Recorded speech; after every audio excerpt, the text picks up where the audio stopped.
Hello students, today let's continue the class on the same lesson, that is the sound of music part 2, and it deals with an eminent musician Bismillah Khan. This lesson, the Shahnai of Bismillah Khan, makes us understand the origin of Shahnai, an Indian musical instrument, as an improved version of Pangi. Pangi is also a musical instrument which was banned. Let's see para 1. Emperor Aurangzeb banned the playing of a musical instrument called Pangi in the royal residence, for it had a shrill, unpleasant sound. Pangi became the generic name for reeded noisemakers. Few had thought that it would one day be revived. See, it is true that when we don't like anything also, we don't show interest on anything. In the similar way, the starting line says Emperor Aurangzeb. As you all know that Aurangzeb was a 6th Mughal emperor. He banned playing this Pangi, it seems, in his royal court. Why? The reason, because it was giving some unpleasant music, it seems. It was very irritating and not pleasant and soothing at all. So he did not like the music of that Pangi, so he banned playing that Pangi in the royal court, royal residence. And not only that, see, it was also a generic name, it seems, a name given to a class or a group as a whole. And few thought, after this Pangi was banned, few thought, it seems, the day would come one day, the day would come that this Pangi would be revived, it seems. Revived meaning is nothing else, make new, like modifying this and presenting it in a perfect way. A barber of a family of professional musicians who had access to the royal palace decided to improve the tonal quality of the Pangi. He chose a pipe with a natural hollow stem that was longer and broader than the Pangi, and made 7 holes on the body of the pipe. When he played on it, closing and opening some of these holes, soft and melodious sounds were produced. See, as we know that when Aurangzeb banned playing this Pangi, there was a barber, it seems, who had access to this royal palace. Who had access in the sense like who was permitted to enter into the palace, if not, who generally enters into the palace. And what is the speciality of this barber? This barber hails from, if not comes from, a family of a professional musicians, it seems. The barber belongs to a professional musician's family. And what did he do, it seems? He decided to improve the tonal quality of the Pangi. He thought of improvising it. If not, he thought to discover something new, the thing which was thrown away or which was thrown without any use. He got an idea to reuse that, if not to revive that. Then he started working on that. Then what did he do, it seems? For that, he started working on that. He chose a pipe. That's what a natural hollow stem, it seems. Hollow stem is nothing else, an empty, long and broader wooden piece, or if not a bamboo piece. He took it and he started working on that. He shaped it and made 7 holes to that stem. After making 7 holes, it seems, he went on movement of the fingers by closing and opening that holes. If not, he started blowing that flute.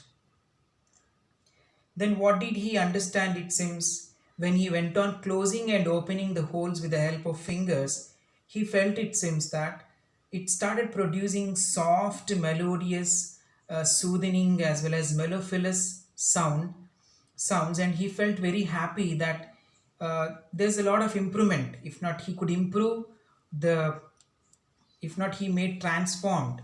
The Pangi is transformed to a wonderful musical instrument. He played the instrument before royalty and everyone was impressed. The instrument, so different from the pangi, had to be given a new name. As the story goes, since it was first played in Shah's chambers and was played by a Nai barber, the instrument was named the Shahnai. See, after this discovery was done, if not when this Pangi was revived or made new, this barber played in the royal court, it seems, in the royal authority. And everyone was impressed and they liked it very much. It is true that even when you do something new and when you discover something new which is useful to the mankind, it's true that you'll get appreciation and you will make others impressed with your work. The same happened here also, that barber made everyone impressed with his work. And the instrument was, they even felt it seems the instrument, the revived instrument was new from that of Pangi. And they thought of giving a name. What name to be given?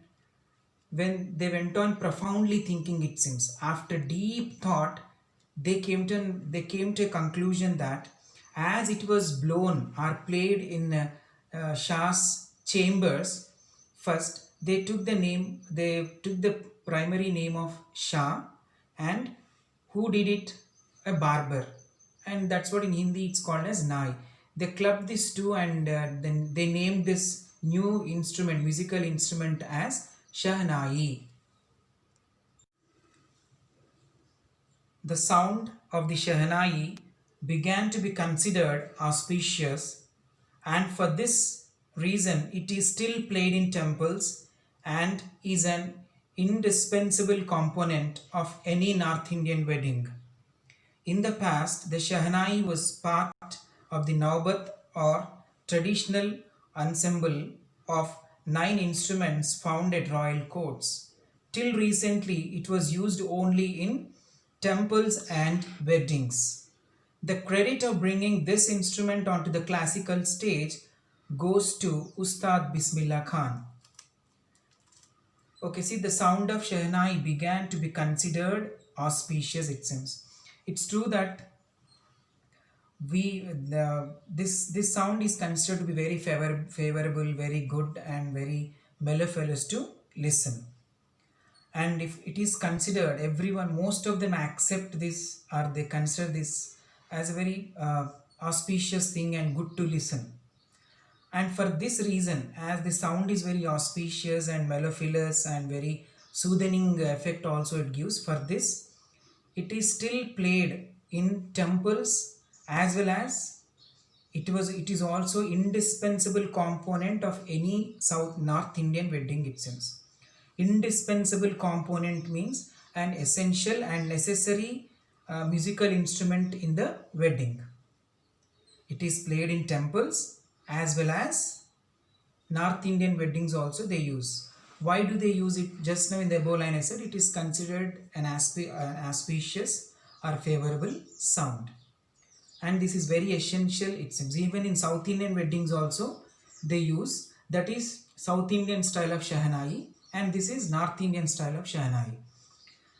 And in the past, the Shahnai was part of Naubat, a traditional ensemble of 9 instruments that found at royal courts. In royal courts, generally there are 9 instruments. Naubat means 9. 9 instruments were there. In that 9 instruments, the Shahnai was also one of the instrument in that.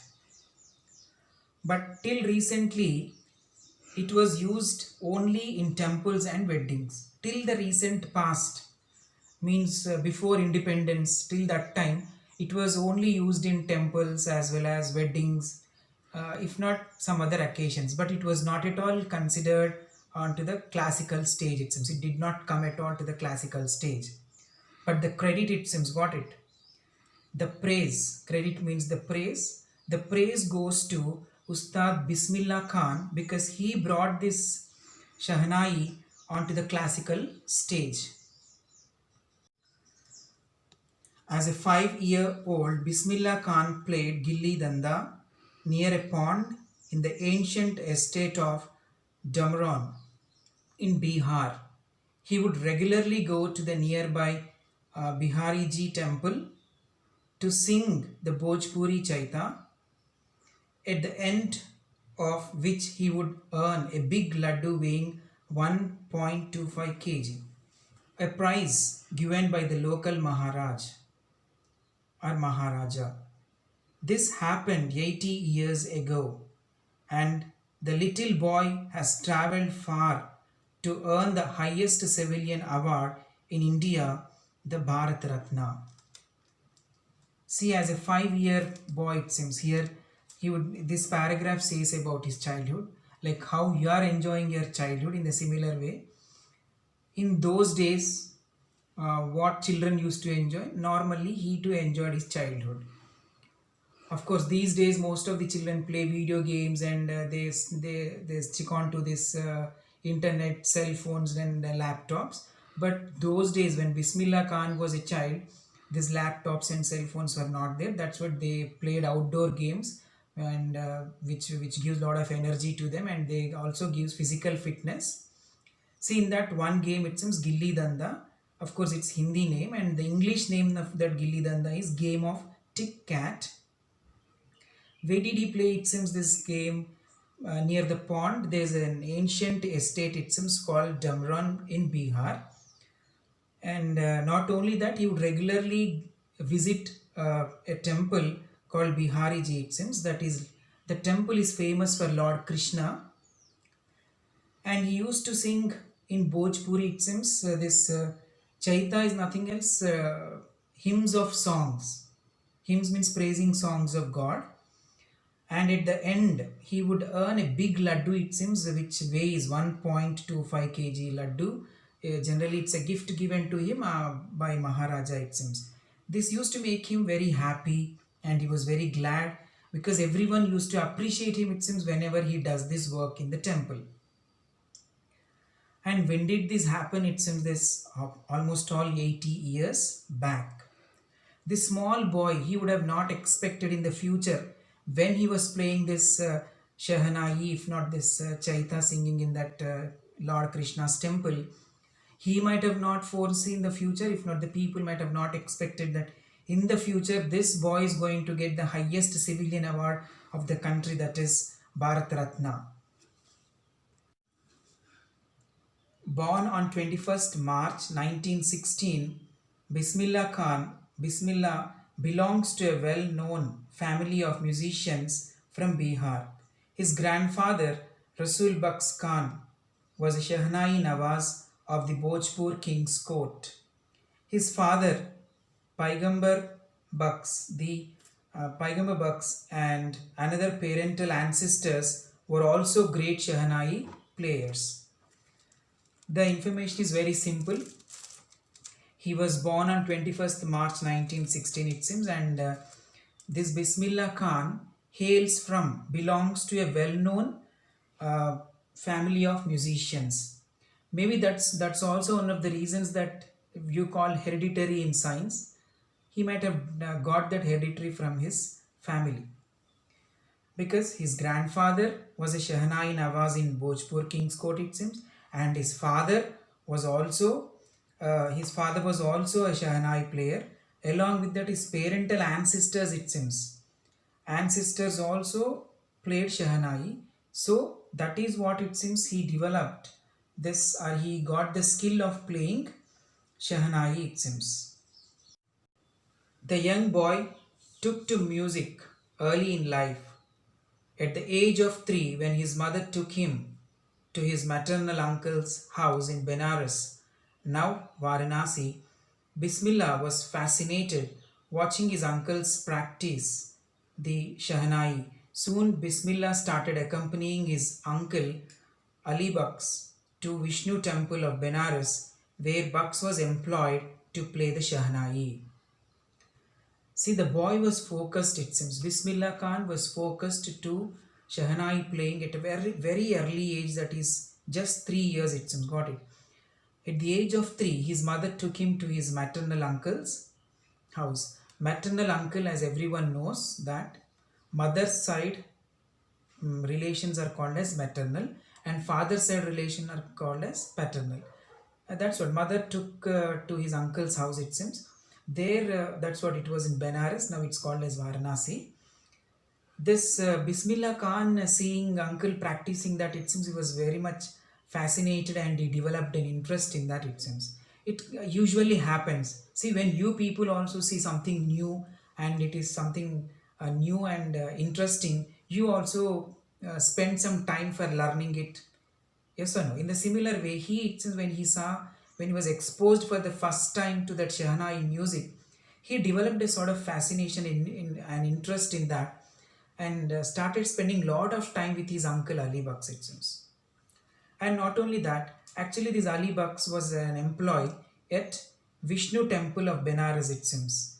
Generally in the temples, you all know that there's a generally ritual is performed in the temples, and in the ritual it seems this Shehnai was also one of the instrument played in that. Ali Bux used to play, or he was employed in that, and this boy Bismillah Khan accompanied his uncle there, and like that slowly, gradually he developed interest in playing this Shehnai. Ali Bux would Ali Bux would play the Shehnai, and Bismillah would sit captivated for hours on end. Slowly he started getting lessons in playing the instrument and would sit practicing throughout the day. For years to come, the temple of Balaji and Mangala Maya and the banks of Ganga became the young apprentice where favorite haunts where he could practice in solitude. The flowing waters of the Ganga inspired him to improvise and invent ragas that were earlier considered to be beyond the range of the Shehnai.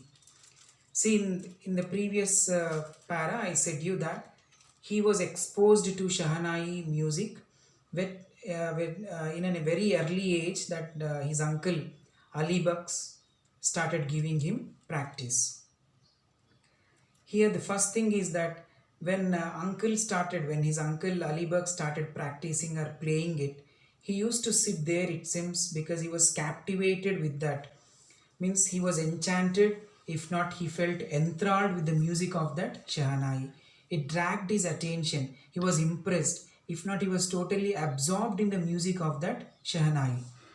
And he used to sit for longer hours listening to that music.